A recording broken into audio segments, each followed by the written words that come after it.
Менә шушындай бардак бу, менә былтырдан тотынды кышкыдан җыелырга.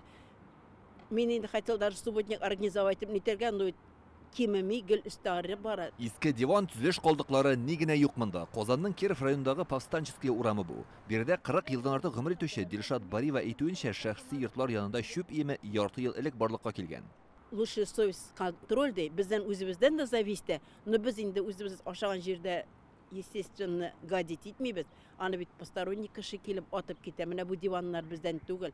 Биредәге йортлар ташландык булгач, монда шүп китереп ташлыйлар ди халык. Узган елның көзендә хуҗалары бу өйдән киткән, аның кем һәм кайда булуы билгесез. Янәшәдә генә күп катлы йорт, без бу күренештән гарык ди анда яшәүчеләр. Каядыр менә тиелгән машина по пути карыйлар да, монда особенно ачык җир.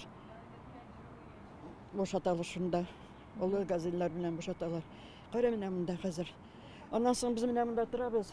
Без инде ул җил белән бөтен мусор безгә көн сайын мусор җыябыз. Кара менә буларны. Җил как раз безгә таба көн сайын урамнан мусор җыябыз. Нервы не выдерживают. У многих у нас в домах очень много маленьких детей. Бу күренешкә түзәр хәл калмады бит инде. Монда яшәүче гаиләләрнең күбесе балалы, тәртипсезлекне аларда күреп үсә. Бу тирәдән узганда үзебезнең дә күңелләрни. Ташландык йортларга эчки кешеләр дә ияләшкән. Алар кычкырышалар, тәмәке тарталар диләр. Ут күз чыгармагайлар дип курка халык. Йортның тәрәзләре ватылган, түбәләре өлешчә сүтелгән. Тирә юньдә баш-баштаклык. Ләкин монда тагын да аянчырак хәл булырга мөмкин. Тирә-күчтә яшәүчеләр әйтүенчә, 10 көн эчендә 2 тапкыр янгын сөндерүчеләрне чакырырга туры килгән. Аңлашылганча, биредәге шүп шар өстенә тәмәке төпчеге ташлап калдырган очракта хәлнең нинди булуын күз алдына да китерүе куркыныч. Янәшәдәге күп катлы йортта яшәүчеләр янгын сөндерүчеләр килүен телефонга төшереп алган, йортның бер өлешенә ут капкан булган. Әлеге проблемага Киров һәм Мәскәү районнары хакимиятендә телефон ашагына аңлатма бирделәр. Анда әйтүләренчә, ташландык йортлар шәхси милек булып исәпләнә, шуңа аларны сүтә алмыйлар. Шүп иемнәрен җыештырырга вәгъдә иттеләр. Данные земельные участки и строения на них. Закон нигезендә шәхси милекне аның хуҗасы тәртиптә тотарга тиеш. Бу урындагы шүп шарны якын арада җыештыруны үз өстебезгә алабыз. Ташландык йортта яшәүче сукбайлар проблемасын хәл итәр өчен Заречье полиция бүлегенә мөрәҗәгать юлланачак. Бу елның 1 мартыннан Росреестрда шәхси кишәрлек хуҗалары турында мәгълүмат бирелмәй. Без бу урынга экологларны чакырдык. Алар милек хуҗасын табырга ышандырды. Җыештырса штраф булмас.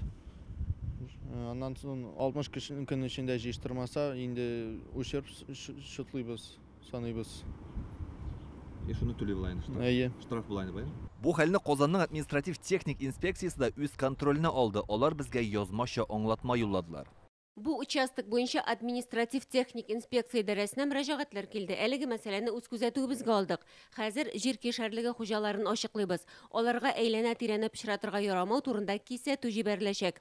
Җир кишәрлеге хуҗалары 2 ай эчендә йорт тирәсен тәртипкә китермәсә, экология министрлыгы аларны судка бирергә мөмкин. Закон бузучыга штраф салына, тирә юньне җыештырсыннар өчен мәҗбүри чараларда күрелү ихтимал. Илдар Сафиуллин, Чулпан Касымов, Вадим Илларионов, Данил Филатов, Яңа Гасыр каналы.